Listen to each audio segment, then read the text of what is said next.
Hey folks, this is Michael Knapp. Today we're going to discuss the origins of Halloween. So what are the origins of Halloween anyway?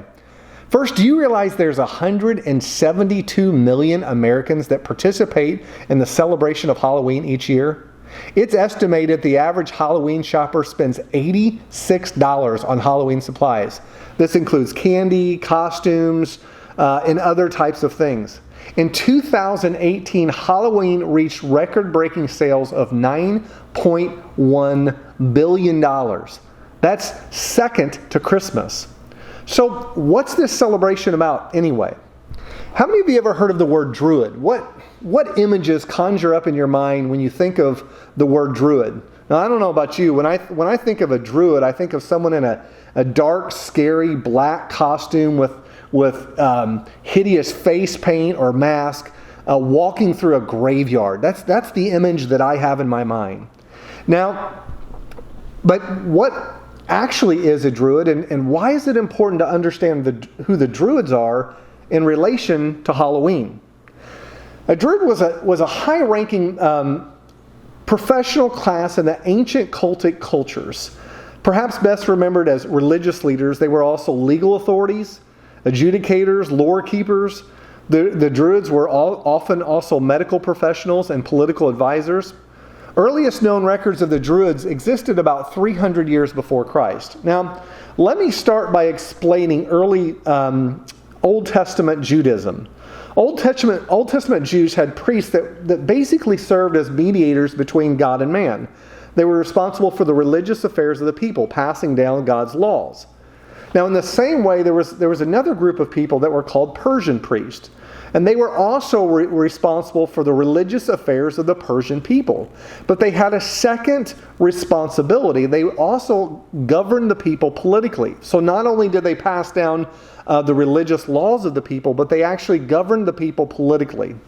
In a similar way, the Druids were also both political and religious leaders over the ancient Celtic people. The Druids typically occupied what we know now as Britain, Ireland, Scotland, and France and Germany. Now here's what they did. They judged all public and private quarrels and decreed penalties. Once a year, the Druids assembled at a sacred place in the territory of the Carnutes, which was believed to be the center of Gaul. And that's where all the legal disputes were then submitted to the judgment of the Druids. So they were like judges. Now, Caesar also recorded that the Druids abstained from warfare and paid no tribute. As a result, many folks joined or were sent by their families so they didn't have to go to war. Now, as you understand, war was a big deal back then, so many people became Druids just to avoid war. They studied ancient verse, natural philosophy, astronomy, the lore of the gods, some spending as much as 20 years in training. Now, they worshiped many gods, but in particular, they believed they were priests of the god of the dead, or also Samhain. Now, a lot of people, when you see the pronunciation, it looks like Samhain, but it's actually Samhain, who is the Lord of the darkness. Now, the Druids' principal doctrine was that the soul of the mortal passed at death from one person to another. Many of the beliefs and practices were similar to that of Hinduism, such as reincarnation, the transmigration of the soul, which teaches that people may be reborn as animals. Now, mostly if they didn't live a good life. Now, here's the deal. Since they were all about nature, they believed nature offered them supernatural powers. Well, they believed that human sacrifice, listen to this, improved crop production. In some cases, large numbers of people would be sacrificed in order to get a better crop. Somehow they believed that the sacrificing of humans would bring powers from the earth. Now, in addition to burning people alive, they would stab their victims, and the convulsions of their victims gave them omens, or they drew omens from these convulsing movements. In addition, this is kind of strange, once they fell, the direction from which the blood flowed from the body, that they believed that gave them predictions from their ancestors. So they believed there was a time of death that transpired at the end of the summer and the beginning of fall. The Celts considered November 1st as the beginning of the day of death. Why? Because the leaves are falling, it was getting darker sooner, and temperatures were dropping. Now, they believed their sun god which is pronounced Belias, which looks like Belanus, also referred to as the shining god, was losing strength, and Samhain was overpowering him. Further, they believed that on October 31st, Samhain assembled the spirits of all who had died during the previous year. Now, they apparently believe that October 31st, the night before the new year and the last day of the old year, there was basically a thinner opening between death and life. The dead souls of the bad people or evil people who would leave, the dead would enter the bodies of animals for the next year. Again, that's the bad people. Their souls went to the animals. The souls of the good people would reincarnate as humans, or maybe even good humans in higher positions. They believed that these spirits had been confined to inhabit animals' bodies for the past year as punishment for their evil deeds. Somewhat like if you've ever studied Catholic purgatory, it was a time of punishment. Now, here's what happened. They were allowed to return to their former home to visit the living on the eve of October 31st, or the Feast of Samhain. Now, in addition to this, in order to honor the sun god and frighten away evil spirits who feared them, they believed they would light bonfires at the tops of hills to scare off all these evil spirits. They also believed these bonfires, these huge bonfires, would somehow rejuvenate the sun. Now listen to this, and this is the scary part. During this time, the Druid priests led the people to diabolical ceremonies in which horses, cats, black sheep, oxen, human beings, and others were often rounded up, and other offerings were often rounded up, stuffed into these wicker cages, and burned to death. They would literally go house to house and ask for a cat, a black sheep, a horse, or whatever they could find. They'd also look for prisoners who were basically the dregs of society and would throw them in these cages, and they would burn them alive. Anyway, these offerings were done to appease Samhain and keep the evil spirits from harming them. Now, again, they believed the light would scare these evil spirits away and ultimately rejuvenate the sun. They also believed that the punishment of the evil dead would be lightened by sacrifices, prayers, and gifts to the Lord of the Death. So here's what they would do. They would build these cages and put these animals, humans, or whatever in them, and literally light these massive fires on top of these hills. It's actually where we get the term bonfire or bonfire, which all of us have heard of that. Also, this is what's interesting.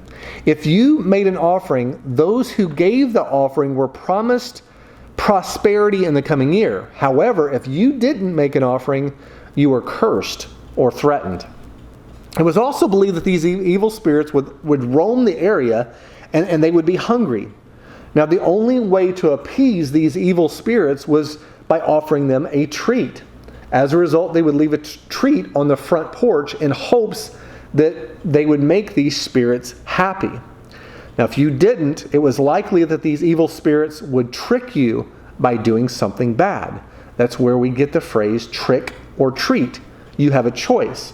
You can treat or be tricked. The trick was like what we'll call accursed. Evil bad ghosts were believed to play tricks on humans and cause supernatural manifestations, is what some people now call demon possession. Also, as mentioned, the evil spirits like darkness instead of light. So what did they do? They would take these turnips, which now they're obviously pumpkins, and they would put lamps in them. They believed if they stuck these lamps out, it would ward off the dead. Well, again, in time, turnips became pumpkins, and that's what we know of now as the jack-o'-lanterns. Now, here's something interesting. For many years, jack-o'-lanterns represented Christians who were stuck in purgatory. Isn't that interesting? So, where did this origin of costumes come from? I mean, as you know, every time someone knocks at your door, you see someone in either a cute costume or a scary costume or whatever. So where did costumes come from? The purpose of wearing the mask was to show evil spirits that you were already possessed. What they would do is they would dance around, they'd put these costumes on, and they would dance around these bonfires, inferring to these spirits, listen, I'm already possessed, go away, evil spirits. they later had these feasts, and they would dress up in these costumes, and what they would do is they'd have these big parades where they parade to the outskirts of town, basically ushering these evil spirits out of town. Now, in ancient Celtic stories, Samhain was a magical time of transition when important battles were fought and fairies cast spells. It was a time between which the natural world and the supernatural world, and that thin layer between, was broken. The Celts believed that the dead would walk among the living at this time. During Samhain, the living could visit with the dead, who they believed held secrets to their future. As a result, many of the beginning beliefs in fortune-telling or prayers to the dead began. Now, one of the celebrations of the Druids this time, and this is kind of interesting, was bobbing for apples. Most of us, if you haven't done that, you've watched it be done. And here's what they believed about bobbing apples, and this is kind of strange. The young girls believed if they bobbed for an apple and they were the first to get one, that they would be the first to get married. I guess it's kind of like a celebration of catching the bouquet at the wedding thing. At the wedding celebration. They also put apples under their pillows to get visions about their future spouses. Not exactly sure how that worked. Now here's what's interesting. They had another technique that they did. They would melt metal, for example, and they would have a pot, I guess, or a big pan or pot of water, and they would throw this heated metal into this water, and what happened is when that metal formed into a particular shape, that shape gave them a future prediction about what their spouse would be doing for a living. Just something interesting. For example, if it looked like a fish, they'd be a fisherman. It's kind of strange, but that's what they did. Now, here's why I say this. They also believed the various fruits and vegetables predicted the future. Now, this is kind of where we arrive at the place of interpreting symbols in certain witchcraft and fortune-telling circles. This is just some of the reasons this type of stuff started. Just so you know, fortune-telling became a huge part of this practice. The idea of fortune-telling is that shapes and patterns spoke certain truths or revealed things to people. Anyway, as time progressed, many festivals worldwide celebrated a time when the dead would return to mingle with the living. The Hindus call it a night of Holi. The Iroquois Native Americans celebrated a feast of the dead every 12 years, when those who died during the previous 12 years are honored with prayers. In Mexico, and many people have seen this, they celebrate what's called the Day of the Dead. It begins on November 2nd and it lasts several days. They have these huge festivals to celebrate around this celebration. If you shop, if you've ever been to Disney and you go into Epcot and you go into the Mexican building or the Hispanic, I can't remember what they call it, you'll see that almost everything you can buy there has these symbols or these images of the Day of the Dead. It's everything from candy to jewelry, costumes, skulls, all kinds of stuff. They celebrate this almost bigger than Christmas. It's big and it's spooky. During this time, they make gruesome figures in candy, jewelry, cakes, bread, and they have these massive parades where they parade through town in these scary costumes. This celebration, it's a little less grotesque than the Druids. They don't offer sacrifices, but they do worship the dead. They just believe the souls of the dead come back and the living honor them. Okay? So they even put flowers on the doors to honor dead children who come back home. Disney created, I don't know if you've seen the movie Coco, that's what this whole celebration is all about. Anyway, in 700 AD, the Roman Catholic Church made November 1st All Saints' Day and called October 31st All Hallows Eve, from where we get the word Halloween. Hallow meaning holy, okay?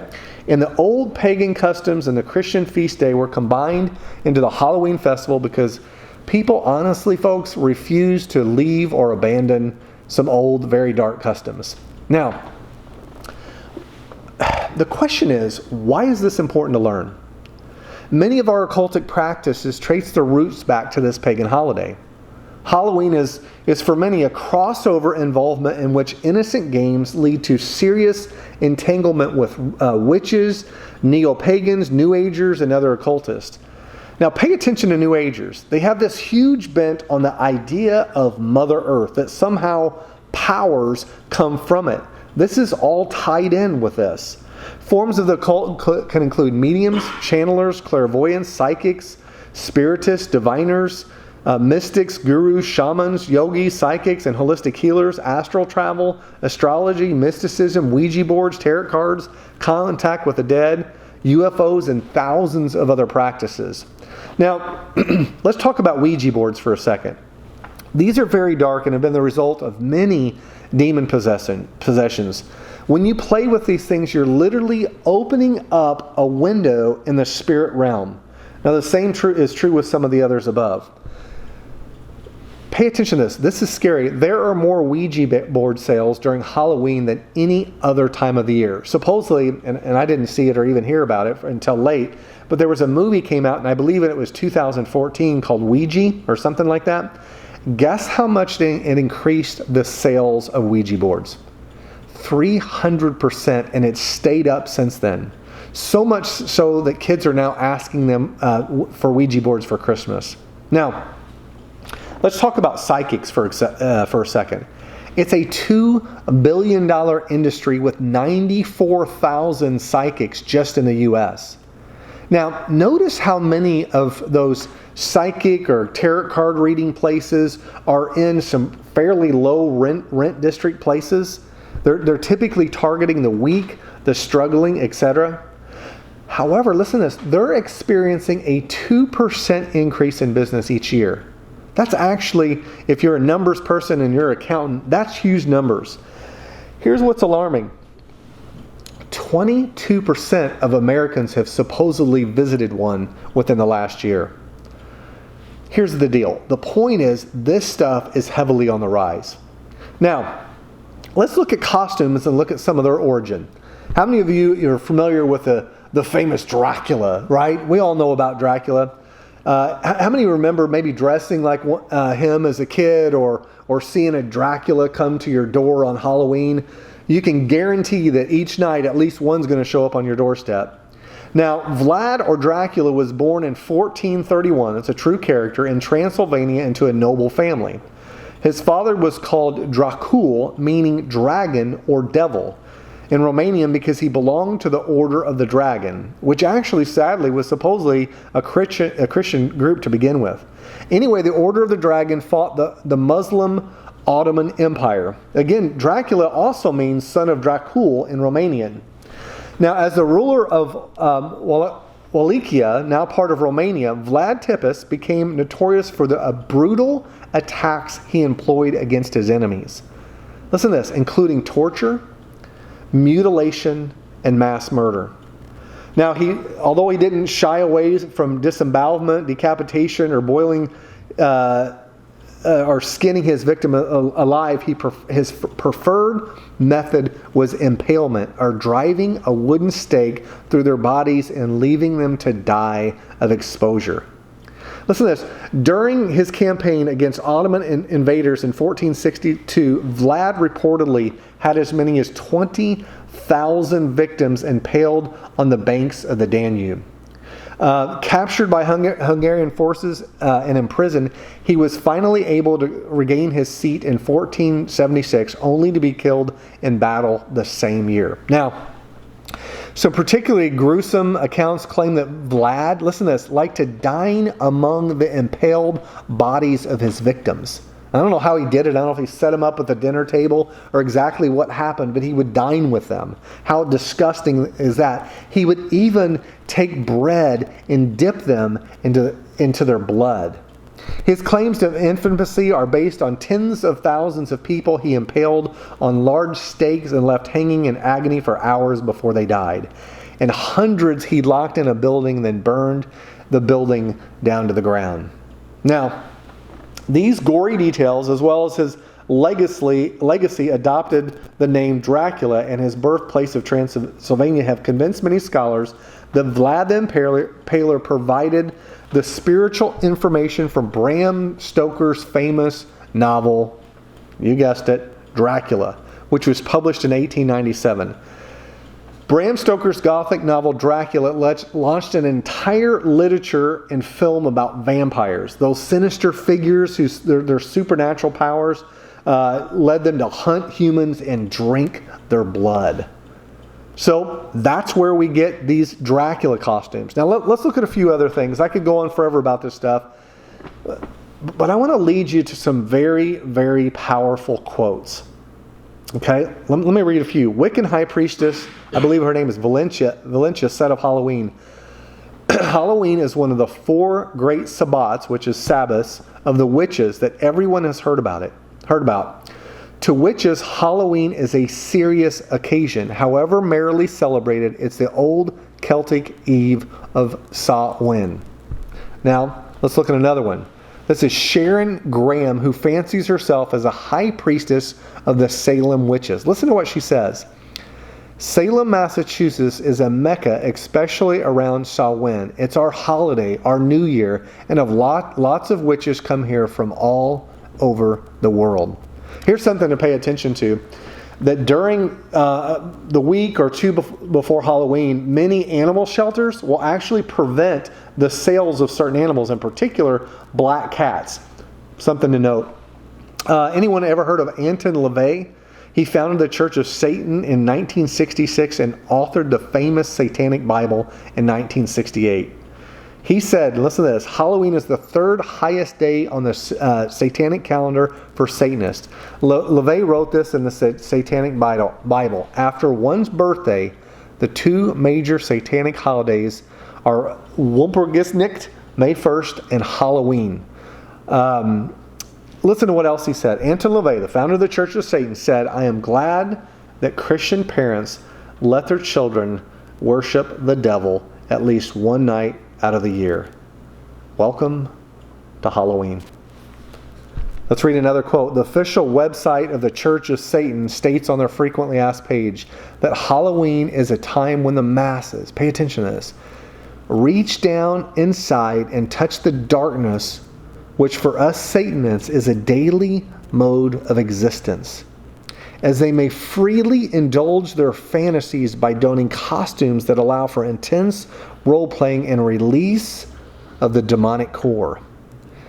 Now, here's what's interesting from a guy who left Satanism and converted to Christianity, who, folks, I believe this guy, if any, really understood the magnitude of this celebration in dressing up in costumes.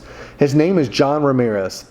He gave his life to the Lord, became a Christian, obviously left Satanism and that demonic world, and he wrote a book called Unmasking the Devil, in which he writes, and pay attention to this, we think because we're not promoting any demonic rituals or human sacrifices that we're on safe ground. But did you know that as soon as you dress up, whether you color yourself or put on a costume, the enemy owns you? Because by doing so, you've turned over your legal rights and you've dedicated yourself and your kids to celebrating the devil's holiday.